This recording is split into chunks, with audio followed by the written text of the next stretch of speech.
Look at his teeth. They're clenched so tightly they look like they're about to crack.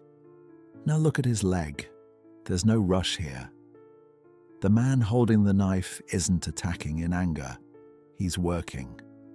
With the precision of a surgeon, he makes a long, perfect incision, separating skin from muscle like he's peeling a piece of fruit. The man on the table is Sisamnes, a powerful judge who made one mistake. He took a bribe. And his punishment wasn't prison. It was being turned into raw material. This image, painted by Gerard David in 1498, might be the most sadistic work of art ever commissioned by a government. It wasn't made to sit hidden in a basement or hang quietly in some modern art gallery. It was hung on the wall of Bruges City Hall. Think about that. For centuries, every time a politician, a magistrate, or a judge walked into that room to do their job, this was the first thing they saw. A massive, high-definition reminder, nearly 6 feet tall, screaming one message. If you corrupt yourself, this is how you end. Most people who look at this painting today feel sick. They focus on the blood. They focus on the horror of the flaying. And that makes sense. The visual shock is brutal. But if you let your eyes stop at the torture, you've fallen into the painter's trap.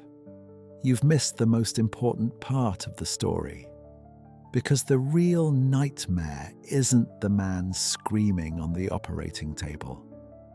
The real nightmare is hidden in the background, in the shadows, sitting quietly in a chair.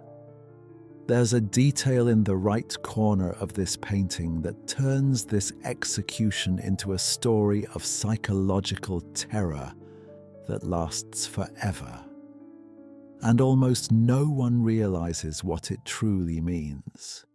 To understand why anyone would paint something this grotesque, you have to forget the idea of a museum. Forget the respectful silence of a gallery. We need to go back to Bruges, at the end of the 15th century. Bruges wasn't some quiet medieval town. It was the New York of its time. Money, international trade, extreme luxury, and of course, rampant corruption. 10 years before this painting was delivered, the city was in chaos.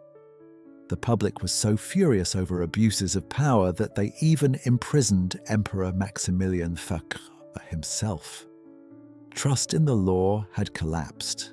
Judges were selling verdicts like merchandise down at the port. The city authorities needed an urgent reset. They needed to prove that law and order was back. And they didn't hire an army to do it. They hired a painter. Gerard David received a very specific commission. He was supposed to paint 4 panels to decorate the burgomaster's chamber inside City Hall. But think about that setting. This wasn't a dining room. This was the room where magistrates gathered to judge cases, sign death sentences, and decide the future of the city. Gerard David's mission was simple: create an image that would feel like a loaded weapon pointed at the head of any judge who even thought about taking a bribe. He chose an ancient legend, the Persian story of King Cambyses and the judge Sisamnes. But David did something genius and dangerous. If you look closely at the clothing in the painting, you'll notice something strange. The story takes place in ancient Persia, centuries before Christ. But nobody is dressed like a Persian. The velvet robes, the fur hats, the insignias. It's all Flemish fashion from 1498. David dressed the figures in the exact same clothes the real judges of Bruges wore. He wanted to make sure that when a corrupt magistrate looked at the canvas, he wouldn't see some distant character from a history book. He would see himself. He would see his own uniform getting stained with blood. Gerard David accepted the assignment, but he decided to go far beyond what was requested. He knew a beheading would be too quick. Fear had to be slow. To truly terrify a corrupt politician, he needed to paint a punishment that didn't end with death. And to build that narrative of eternal horror, he split the story into two parts: the crime and the anatomy. And this is where things stop being art and start reading like a forensic report.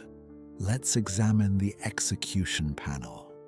The first thing that disturbs you in this image isn't what's happening, it's how it's happening.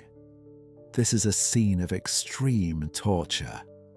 A man is having his skin peeled off while he's still conscious. But look at the crowd. Look at King Cambyses watching. Look at the executioners themselves. Everything is silent. Nobody is screaming. Nobody is vomiting. The crowd watches with the same passive curiosity you'd have staring at construction on the street. Gerard David removes the emotional chaos, so we're forced to focus on the technique of cruelty. Zoom in on the executioners. They aren't sadistic monsters. They're workers. Look at the man leaning over the judge's leg. He's holding an extra knife between his teeth. That's the detail of a craftsman. A tailor holds needles in his mouth. A carpenter holds nails. This man holds blades. To him, Sisamnes is no longer a human being, he's an object that needs to be dismantled efficiently. The anatomy here is both fascinating and terrifying. Gerard David paints the color contrast to make you feel sick. Sisamnes' skin is pale, almost grey, dead-looking, but where the skin has been lifted, the muscle is a vivid red, glossy and wet. You can see veins bulging in the executioner's arms as they strain. The physical effort is real. There's even a dog in the corner of the scene, a greyhound. In classical art, the dog is a symbol of loyalty. It's there to mock the judge. The animal has the loyalty the human sold for money. But the dog is calm too. Even nature seems to accept this brutality as something normal. This public surgery has a clear purpose. Cambyses didn't just order an execution. If he simply wanted the judge dead, a sword could have handled it in 2 seconds. Flaying is a punishment of transformation. The judge's body is being processed.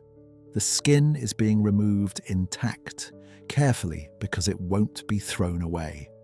It's the final product. And this is where the painting lands its cruelest blow. While the body is being destroyed in the foreground, something far more disturbing has already happened in the future. If you move your eyes to the upper right corner of the painting, to that small window in the back of the room, you'll see the final destination of that skin.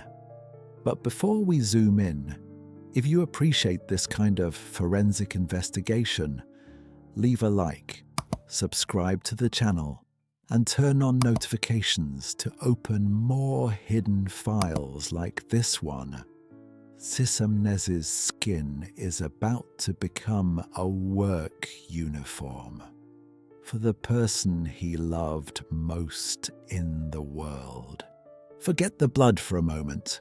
Look at the upper right corner of the panel. What you see there feels calm, almost bureaucratic. A young judge sits in the main chair, ready to hear cases and deliver the law. That young man is Otanes. He's the son of Sisamnes, the man being cut apart on the table just a few feet away. On the very same day his father was executed, Otanes was promoted. King Cambyses decided the son would inherit the father's position immediately. But there was a condition, a horrific clause in the job offer. Otanes wasn't allowed to sit in an ordinary chair. Look closely at the backrest behind him, that beige material stretched over the wood with its slightly uneven texture. It isn't velvet, it isn't cowhide. That is his father. The king ordered that as soon as the skin was removed, it would be tanned and used to upholster the new judge's seat. Gerard David painted it there, already dried, already turned into furniture serving as a cushion for the sun. That changes everything about this painting. Suddenly, the father's physical torture feels like the smallest part of the story. The real horror is the son's life. Imagine the psychology of that scene. Otanes has to wake up every day, go to court, and physically sit on the remains of his own father. He has to press his back against the skin that once held him. Look at Otanes' face in the painting. He isn't crying. He isn't screaming. His expression is a cold, frozen stoicism. It's the face of someone who understood the message. Sit here, but remember what you're sitting on. If he stays honest, he honors the skin.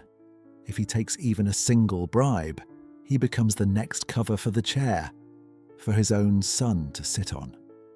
It's an endless cycle of trauma. The chair isn't just an object, it's a hostage. King Cambyses created the most brutal form of hereditary justice in history.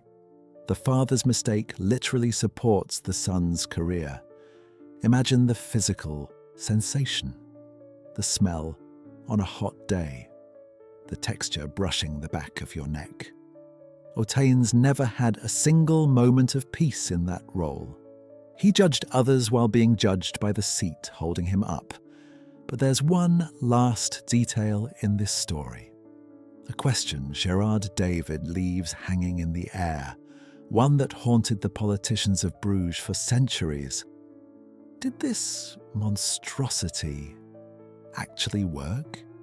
Did turning a man into furniture really end corruption?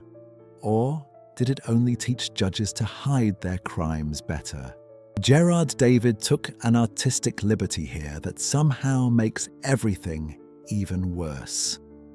In the original legend written by the Greek historian Herodotus, Sisamnes' skin was cut into strips, long, thin leather straps meant to be woven into the seat. But look at the painting again. David ignores that. He paints the skin as a single piece, like one continuous cloak. Why make that change? Because strips of leather are abstract. They just look like leather. By keeping the skin whole, Gerard David preserves the humanity of the object. He wanted the judges of Bruges to look at that chair and recognize the curve of a back, the shadow of a shoulder. He didn't want them to see furniture. He wanted them to see a preserved corpse. And that brings us to the million-dollar question. Did it work? This painting hung on the wall of Bruges City Hall for generations. Hundreds of real magistrates, men with the power of life and death over the citizens, had to work under Sisamnes' dead stare. They signed documents, debated laws, and took lunch breaks with that scene hanging over their heads.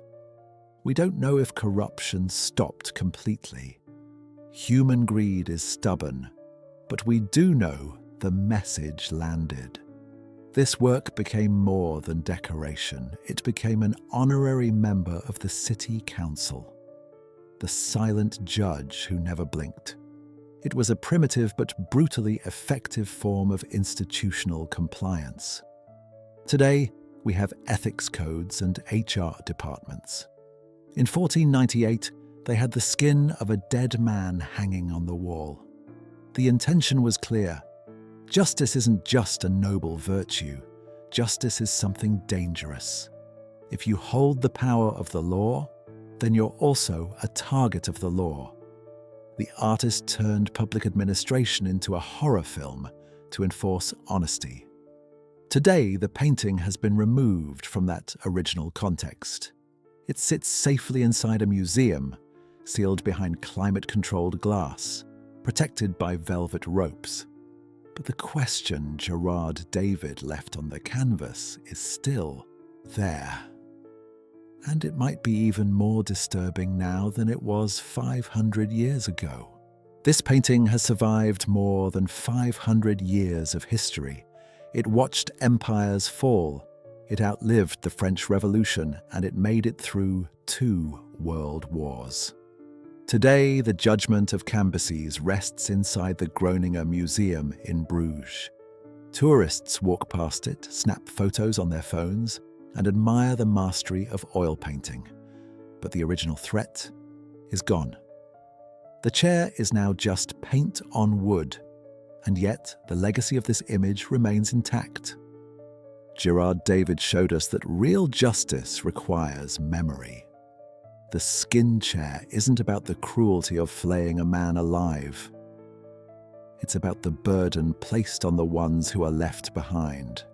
It's a reminder that power isn't a privilege, it's a weight. And sometimes that weight is made from the mistakes of the people who came before us. Otanes, the son, had to rule while literally carrying the past on his back. He never had the luxury of forgetting what happens when integrity fails. And it makes me wonder, and I want to know what you think. If you were Otanes that day, and the king offered you the most powerful position in the city, wealth, status, but with one condition, that you would have to sit every single day on the skin of your own father, would you have taken the job, or would you have walked away from power just to keep your sanity? Was that justice, or was it just sadistic revenge disguised as law? If this story was worth your time, hit like. Subscribe so you don't miss the next investigation, and turn on notifications. I'll be reading your answers in the comments. Welcome to the files.